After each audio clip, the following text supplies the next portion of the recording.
ilmi namaa gadachii kanarra jiru wantoota isa barbaachisan hedduutu jira. San keessaa tokko gammachuudha. Gammachuu argachuudhaaf wanti namni hin goone hin jiru. Kan ganama bahee dalagaa oolee galu kaayyoon isaa gammachuu argachuudhaaf, inni bultii ijaaratus waahila jireenyaa faana ta'ee gammachuu qoodachuudhaaf. Gama hundaan gammachuun galma ilma namaati. Warroonni gammachuun dachii kanarratti qofa argama jedhanii yaadan waan danda'aniin dachii tana tan gammachuu godhuuf hedduu yaalaa jiru. Kanaaf gammachuun akkamitti argama kan jedhu qoratanii furmaata garaagaraa kaayaniiru. Gammachuun ilma namaa jalqaba wantoota bu'uuraa argachuu irratti kan rarra'e akka ta'e namuu waliif gala. Namni baadiyaa teeknooloojiin takka seenee hin beekne keessa jiraatu wanti barbaadu waa sadii yookaan waa lama. Sunis wantoota bu'uuraa ilma namaa barbaachisanidha. Soorata, qubsumaa fi mana. Namoonni baadiyaa keessa jiraatan wantoota kanneen sadan argannaan gammachuun isaanii daangaa hin qabu. Haa ta'u malee namni magaalaa fi teeknooloojiitti dhihaatee jiraatu gammachuun isaa faallaa kanaati. Wantoota bu'uuraa yoo argate tacaaltuuf booyuu jalqaba. Namni maallaqa qabu maallaqa itti dabalachuu qofa fedha. Wanti xiqqoo yoo keessaa hir'atte ni dallana. Ollaan kiyya na caale jechuudhaan of dhiphisa. Gammachuu kan argatu yoo ollaa fi hiriyyoota isaa caale qofa akka ta'e of amansiisee jira. Mana qabaachuu osoo hin taane mana namaa caalu qabaachuutu isa gammachiisa. Makiinaa gaarii qabaachuu osoo hin taane makiinaa addaa kan naannoo san hin jirre qabaachuudhaan gammada. Gabaabumatti gammachuun isaa gammachuu wal bira qabaa ta'ee jira. Akka qorannoon tokko mul'isutti namni namoota naannoo isaa jiran caalaa maallaqa qabu ofitti amanamummaan isaa guddaadha. Akkasumas gammadaa namaati. Faallaa kanaatiin warri hawaasa qabaataa keessa jiraataa waa xiqqoo qabu hawaasa jiru keessaa warra cinqaan guutameedha. Kanaafuu maallaqa qabaachuun qofti gahaa miti.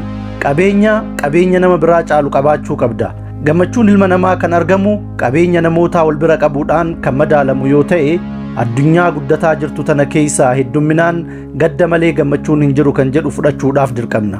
Cinqaa fi dararaan, yaadaa fi yaaddoon hundi guddina addunyaa kanaatirraa madda. Akkamitti? Dhugaa tana hubachuudhaaf garaagarummaa qabeenyaa itti fufiinsaan addunyaa guutuu keessatti dabalaa jiru ilaaluun gahaadha. Qabeenya addunyaa tana keessa jiru keessaa 50% kan ta'u kan dhuunfate ummata 100 qofa ta'uudha. Sababa kanaaf garaagarummaan dureessaa fi hiyyeessa jidduu jiru seenaa addunyaa keessatti haala argamee hin beekneen haalaan bal'ataa deemaa jira. Gammachuun ilma namaa namoota naannoo kee jiran caalaa hagam qabda kan jedhu irratti rarra'a taanaan dureessi fagaataa hiyyeessi gadi deemaa waan jiruuf gammachuu fi raahaanis dachirraa godaanaa jira jechuudha. Miidiyaaleen gurguddaa fi warri sooshaal miidiyaatis madaa hiyyeessaa kanatti muka suuqaa dhibee itti hammeessu. Wanti isaan dhiyeessan jireenya warra dureeyyiiti. Namni qabeenya qabu haala kamiin mana isaa keessatti gammachuudhaan akka jiraataa jiru gadi fageenyaan keessa gadi bu'anii nu daawwachiisu. Mana dureessaa seenanii firaasha inni irra rafu nutti garsiisu. Uffata dureessi walitti tuulee bira taa'uun garaa hiyyeessaa madeessu. Kanaafuu namoota dachii kanarra jiran keessaa 99% kanneen ta'an qabeenyaan warra sanii gadi waan ta'aniif cinqaan isaanii dabalaatuma deema. Namoonni biyyoota guddataa jiran keessa jiraatan jechuunis namoonni Afrikaa fi Eeshiyaa keessa jiran qabeenyi isaanii waggoota dabran keessatti dabalaa jira. Namoonni duroomaa jiranis hedduudha. Haa ta'u malee qabeenyi isaanii guddataa jiraatus gammachuun isaanii akka durii irra gadi bu'aa jira. Akkamitti namni duroome gammachuu dhaba jechuu dandeettan? Sababni isaatis namoonni kunniin akka naannoo isaaniitti dureessa ta'anis akka addunyaatti akka hiyyeessaatti of lakkaa'u. Maaliif? Guddina isaanii kan warra lixaatii yoo wal bira qaban isaan hiyyeessa ta'anii argaman. Sirni kolonii amma dura turee fi ilaalchi kaapitaalizimii biyyoota muslimaa keessatti diriirfamee biyyoota kanniin haalaan guddisee jira. Gama qabeenyaatiin biyyoonni kunniin waan amma dura turan irraa jijjiirama guddaa qaban. Seenaa isaanii keessatti waan takka amma dura arganii hin beekne arganii jiran. Haa ta'u malee akka waliigalaatti hawaasni bal'aan biyyoota kanniinii fi biyyoota guddataa jiran keessa jiraatu har'as hiyyeessa. Har'as gammachuu hin qabu. Warri lixaa qabeenya isaa haala ajaa'ibaatiin guddisaa jira. Dhiibbaa sirna koloniitiin ta'uufiitii fagaatee jira. Warra kaawwan garuuf jalatti qabee sukkuumaa turee jira. Sababa kanaaf jecha garaagarummaan biyyoota lixaa fi biyyoota guddina irra jiran jidduu jiru haalaan bal'ataa jira. Ammas taatu garaagarummaan kun kadur caalaa babal'ataatuma jira. Kanaaf jecha warri biyyoota guddataa jiran keessa jiru abdii wayii argaa jiraatus warra kaaniin uf madaala waan ta'eef gammachuu hin qabu. Cinqaa fi gaddaan jiraatuudhaaf dirqame. Warri biyya lixaa keessa jiru warra kaan irraa fagaatee deemee akka jiru waan beekuuf gammachuudhaan burraaqa. Garaagarummaan qabeenyaa warra lixaa fi warra kaan jidduu jiru akkaan guddaadha. Eeyyen haala nama sodaachisuun haalaa walirraa fagaateera. biyyoonni guddataa jiran hoo badhaadhanii akka warra lixaa sanitti sadarkaa guddaa irra gahuu danda'anii? Sirni diinagdee addunyaa irra jiru ilmi namaa akka walqixxaayuuf iddoo dorgommii bilisaa fi haqaa qopheessaa? Deebisaan gaafii kanniinii abadan kan jedhuudha. Sirni diinagdee kaapitaalistii dachii kana irratti diriirfame kan namoota hunda duroomsuudhaaf bocamee miti. Garaagarummaan warra dhibbeentaa 1 fi dhibbeentaa 99 jidduu jiru akkuma lakkoofsi walirraa fagoo akkaan fagoodha. Biyyoonni guddataa jiran hojjetanii dagaaguu ni danda'u.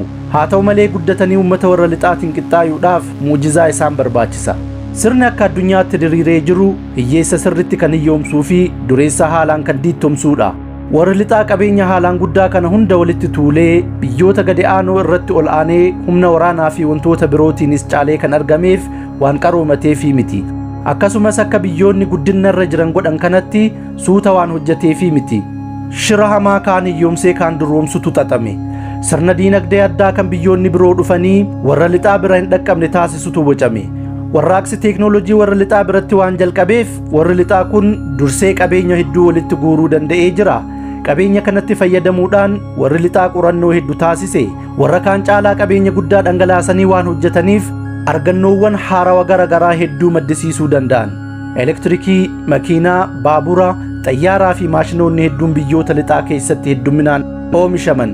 Waan sanitti fayyadamuudhaan meeshaa gurguddaa waan jajjabaa ittiin hojjetuu danda'an hedduu tolfatan. Oomishaalee garaagaraa kan biyyoonni biroo waggaa 100 keessatti hojjechuu hin dandeenye hedduu kuufatan.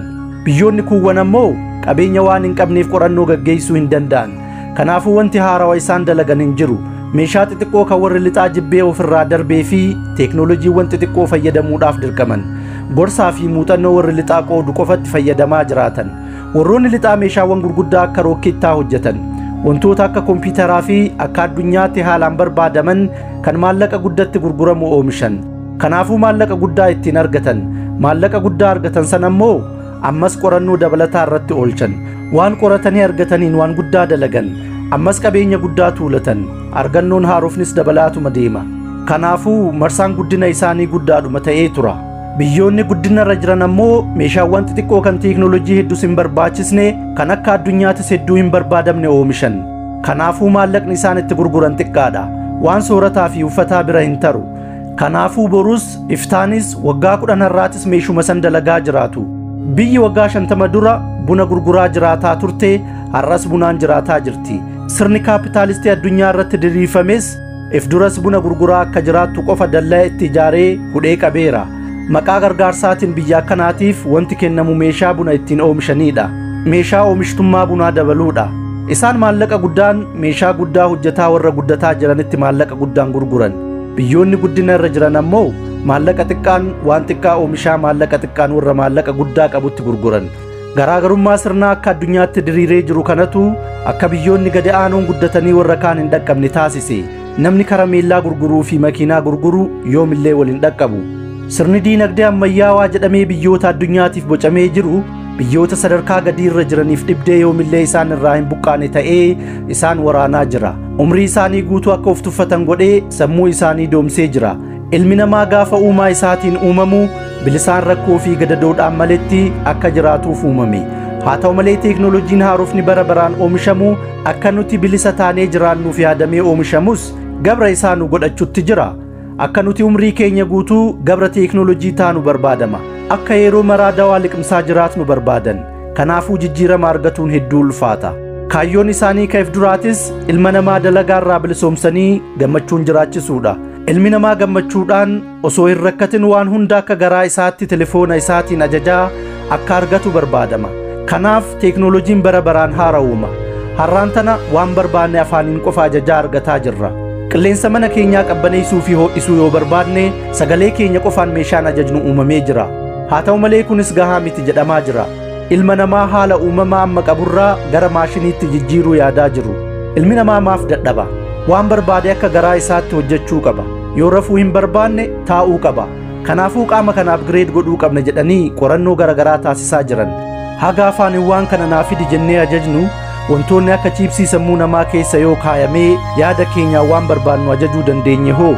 Soorata alanfatuu fi bishaan dhuguu fi cinqamuu dhiisnee marfeedhaan waan soorata san keessa jiru of waraannee ciisnee yoo bashannanne hoo qaama keenya kana sisteema isaa ol guddisuu hoo dandeenya?